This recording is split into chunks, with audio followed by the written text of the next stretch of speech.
In 1976, a nine-piece emerged out of Liverpool that mixed interwar camp with vaudeville theatrical burlesque. I am talking about the band Deaf School, and from their debut album, Second Honeymoon, the track Cocktails at Eight. Oh, I was helpless, in my hands, oh,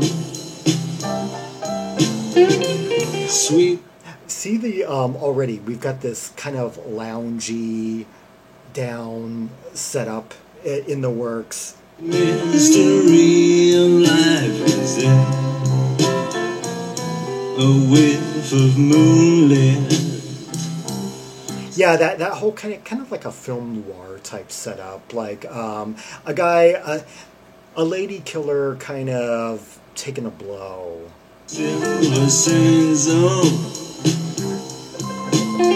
disappearing into it. Kind of maybe kind of like an after hours vibe, like piano barroom shutdown guy, by the bottle, just drinking his miseries away. A lady killer who got stood up. She said she didn't want a romance.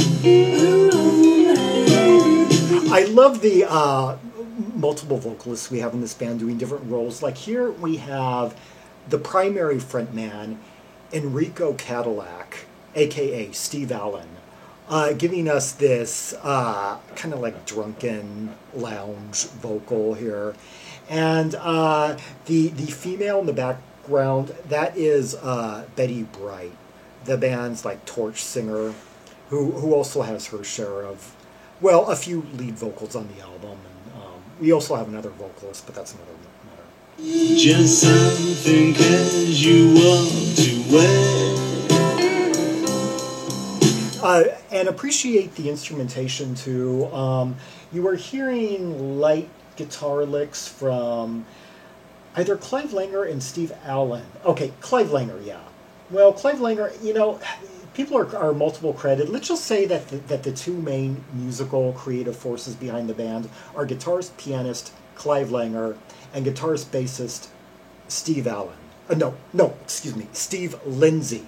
Steve Lindsay would later reemerge in The Planets for a couple of albums, and Clive Langer would go on to front the Boxes and become the producer of Madness, and take some of the Deaf School sound to a bigger audience. And Madness were all huge Deaf School fans. A really popular album in their crowd.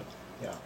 Thought I might just have a slight chance to make a rendezvous with her.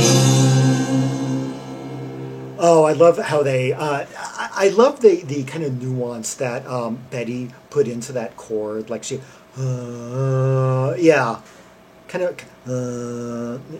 throwing in a seventh into that C. We made it cocktails at 8. It was a surefire date, and I was over the moon, but I was mooning too soon. She was a dame with real class. I thought I'd have one more glass. He is just on a rhyming roll here, and it's full of like 40s kind of references, like right out of Hollywood. Like we made it cocktails at 8. It was a surefire date, and I was over the moon. But I was mooning too soon. Some of the phraseology and such. She was a dame with real class. I thought I'd have one more glass. Yeah. And when I looked at my watch, it was the hour at last. But still my date didn't show. I watched the time come and go, and so I drank like a boy. And though the night went so slow. Okay, he's on a rhyming roll, except there was one that kind of didn't quite. Like when he says, I watched the time come and go, and so I drank like a boy. They could have found maybe a better word to rhyme with that. But a quirky little percussion, almost like kind of like a Gentle Giant type touch here. We've got like the real Sparksy Brian Prothero type, like music hall piano barroom thing, and then we got those quirky little, I think I just heard, a a triangle, and I think I'm hearing a flexiton. No, a vibroslap.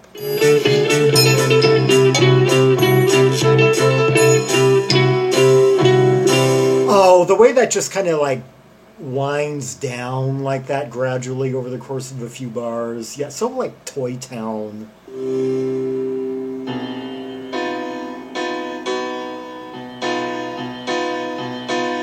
Notice how we've entered like the third section of the song already. A minute and 50 in. This is like turning into like something kind of through composed.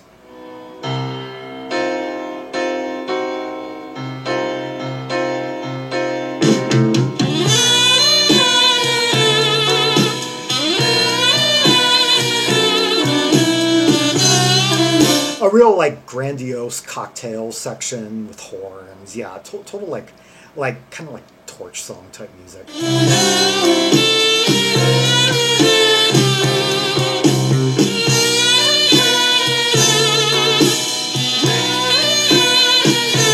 Kind of like Manhattan Transfer, if that band was a little bit more daring, a bit more willing to experiment with song structure, instrumentation, had a bit more of like an art rock element to them. It's almost kind of like that golden middle between, say, like bands like Stack Ridge, Sparks on one side, and say like the Manhattan Transfer.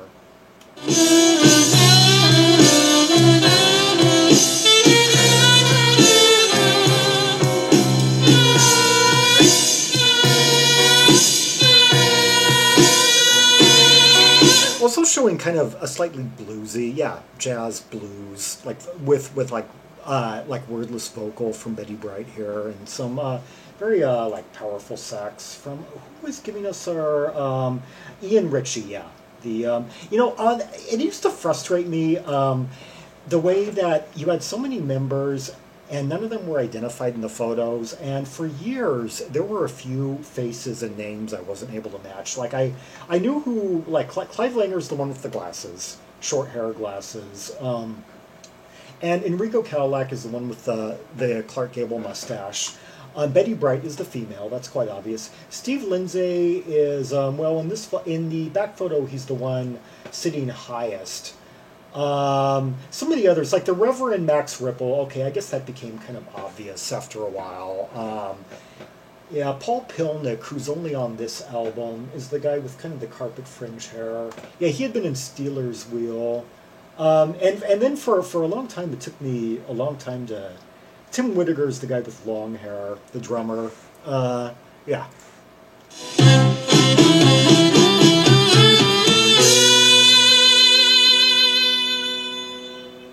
But still my date didn't show. I watched the time come and go. Finally, we just bam, right back into this section again, this roll. So I drank like a boy, and though the night went so slow, oh now... You know, I'm just noticing, I guess for the first time, though, those little quirky background percussions. And I listened to this song hundreds of times back when I was in my early 20s and really going on my honeymoon, no pun intended, with this album. And its follow-up, which in the United States were packaged as a double album. Yeah, by Warner. Yeah, it was one of the best values I have ever gotten from a record purchase. This really, I discovered, I had known the name since like 1987 when I came across it in that book, 1988 by Carolyn Coon, which they used to sell at like, Newberry's, I think, in the Boston area. Yeah. I then got this book about the new women in rock, 1982, I guess by Omnibus Press, I think, which had an entry on it on Betty Bright, among many other females of like the early 80s, and read a little bit more about the band, Glinda, and then finally I was flipping through some old like archive copies of I think the New Music Express, and there was a live review of this band with a photo of them, and I thought, now this is looking really interesting. And then I saw like another reference where they were compared to Sparks. And then I went and bought this album for just like $1, and it's just like one of the best values I've ever gotten. And Yeah, this album was produced by Muff Winwood, Steve's older brother, and Steve's bandmate in the Spencer Davis Group, who also around this time produced. Well, a couple of years earlier, he had produced Sparks. He produced the first two Island albums by Sparks, Kimono My House and Propaganda. And he would also produce, he worked with a lot of acts in this vein, English kind of theatrical, campy vaudeville bands. A year later, he produced at least one of the two albums by the band Burlesque, kind of a jump blues type, kind of a mixture of pub, punk, and jump blues, that band. That's a topic for another video. Waiter was grinning at this devil with women, both his eyes on the door. I love that line. And the waiter was grinning at this devil with women, both his eyes on the door. Yes, he'd seen this before. Yes, he'd seen this before. I told the barman my tale as he was ringing my sails. He said, "You can't remember," and as if that would be all. Oh, it just comes to an anticlimax. It just, yeah, that Mr. Casanova has taken a blow. Yeah, he's been kind of outfoxed. It's been a long time since I heard that phrase. Let's see. Let's hear the follow-up track. That's the third track on side one. This and the track after it make the ultimate like 1-2 punch of the album. Among many, many, many highlights. I mean, one of the best albums of 1976. And that said from a guy who has heard more than 1,740 albums from 1976. Yeah. The next track on the album, Bigger Splash.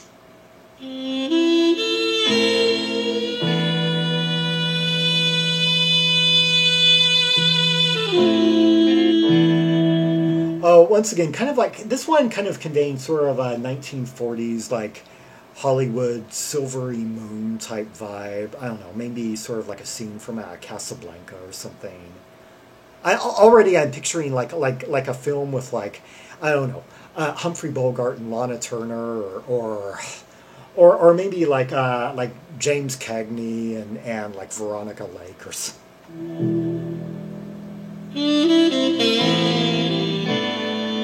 Yeah, I'm picturing some scene like with palm trees with like Veronica Lake strutting in with her like one eye, like you know, taking her hair and like, you know, moving it away from her eye, like.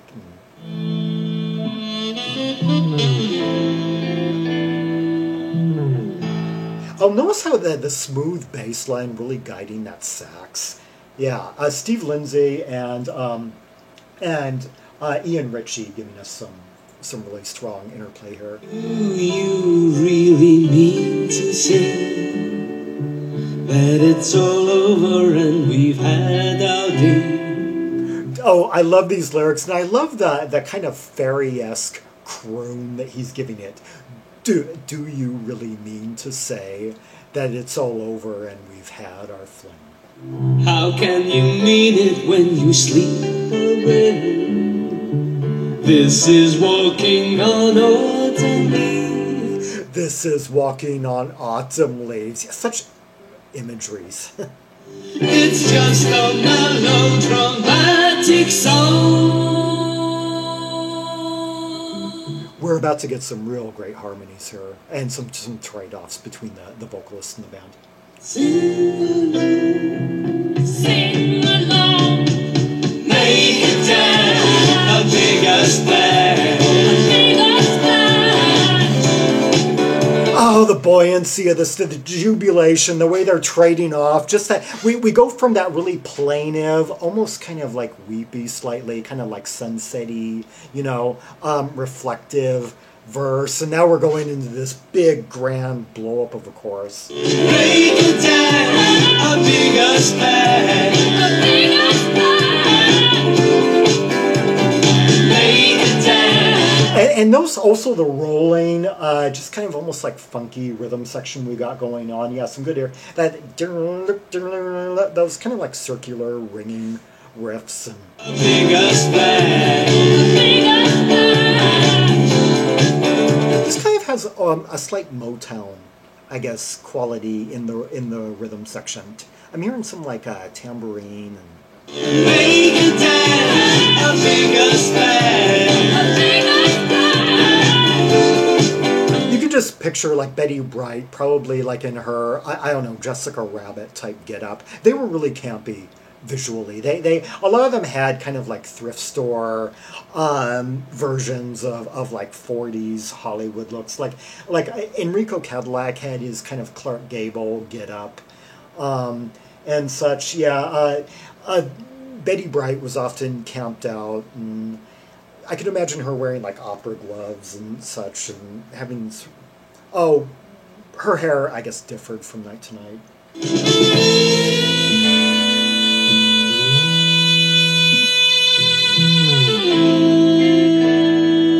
Oh, just that sax, the way it just sings and oozes, and mixed with those, accented by those light licks on the guitar. Yesterday, what it brings. It's almost daylight and we're throwing things. Oh, once again, that croon of his. That yesterday, what it brings. It's almost daylight and we're throwing things. You're not the only one I know who sings. You're not the only one I know who sings. Huh, that could almost be a reference to the band itself. If he's directing that toward Betty Bright or... Again, now it's just like that. Walking along in the wind and the rain on the promenade. Oh, I love the visuals there. Walking alone in the wind and the rain and the promenade. Yeah, the promenade. Very, very much a very kind of like autumny visual. You could almost like picture, almost like I don't know, like an Ansel Adams or like I'm thinking of like some 40s photographer. Some is coming to mind here. It's a start. It's a start. Make it dance, a bigger splash. Bigger splash. Make it dance. Oh, the way they trade off and the way each of their voices just kind of like swell up. They really show. He especially, he's going to show his belting qualities in just a moment here. A bigger splash. A bigger splash. All right. Make it dance, a bigger splash. Bigger splash. Notice how like sassy and soulful she's sounding here. Like she's really studied from some of like the American. Yeah, this band is like is just seamless in their appropriation of both like the English musical camp as well as some of the American jazz blues Tin Pan Alley lexicon of say the 1930s through the 1950s. Ah, yeah. Make it dance, a bigger splash. A bigger splash.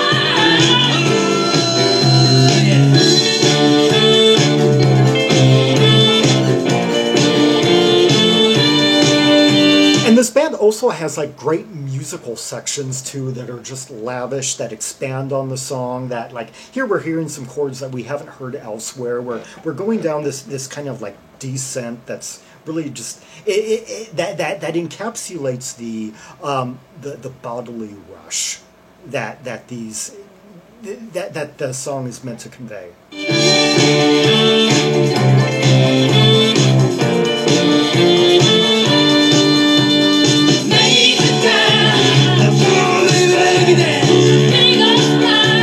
Okay, I think we're hearing actually the three vocalists now. We're also, I guess it's Eric Shark, the third vocalist, who had more of kind of like a raspy voice, and would often go higher. Yeah, I guess the mid-range male voice is Enrico Cadillac. The female is Betty Bright, obviously, and the more kind of acidic belting that we're about to hear is Eric Shark. Oh, baby, take it out. Make it down, a bigger splash. A bigger splash. Make it down, You gotta, that guy, there's Eric Shark. you gotta do that. Make it down, a bigger splash.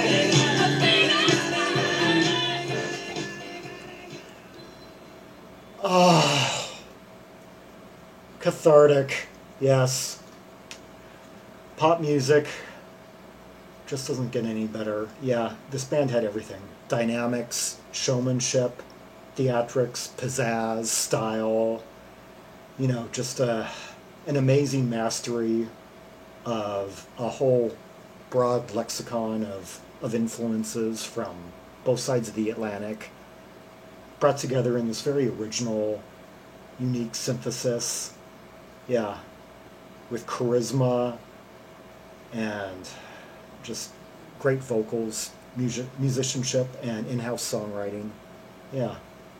Deaf School, the most significant band to emerge from Liverpool since the Beatles. And basically the band that set the stage for the second coming of Liverpool as a musical epicenter. Within a few years, the scene would be thriving once again. You know, you'd have bands like OMD, Dalek One, Teardrop Explodes, Echo and the Bunnymen. Yeah. And in the 80s, Icicle Works. Yeah. Yeah. Deaf School, Bigger Splash, and before that, Cocktails at 8. Yeah, two of the thickest rubies of an album full of rubies. Second Honeymoon, released in 1976 on Warner Brothers Records. Yeah. For more rubies and sapphires from the catalog of Deaf School, see the directory of albums by English D artists linked in the description below. For red hot tracks and purples from this album, and heck, I got to admit, it's just about all rubies on this one.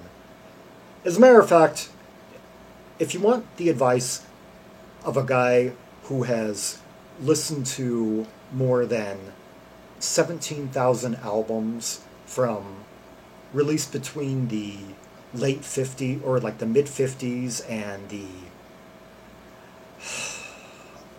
the turn of the century, the turn of the millennium, and who has heard more than 1,700 albums from 1976. If you were just to get like 10 albums from 1976, heck, if you were to just get like 100 albums total from the 70s, and you have an ear and an appreciation for tight melodic songcraft and charismatic vocal delivery, clever lyrics, and an appreciation for stylistic elements that harken back to the 1930s. This should be one of the 100 albums you must hear. Anyway, yes, and two more, and there were 2 albums by the band after that, and then they split off into like the Planets, who did a couple of albums. Clive Langer and the Boxes. Betty Bright did a solo album in 1981. One of my favorites from that year. And Clive Langer, Enrico Cadillac, aka Steve Allen, formed the Original Mirrors, which put out a couple of albums. Yeah. They can all be found over Deaf School anyway. Can be found. Their catalog can be found on the directory of albums by English D artists, and then you can go with the other letters to see the albums by the spin-offs. Like and subscribe and follow me on social media, and leave a comment if there are any observations you have about the 2 tracks that we just heard. The lyrics, the layers, the interplay, the vocals, the harmonies, the dynamics, the charisma, the clever couplets and such, the mood that certain sections conveyed, like the sax, the kind of film noir imagery that came to mind, and what you might think some of the influences may have been, like if there were any that I didn't mention. And until next time, this is Aragon, the world's most ear travel trimaximalist, signing off.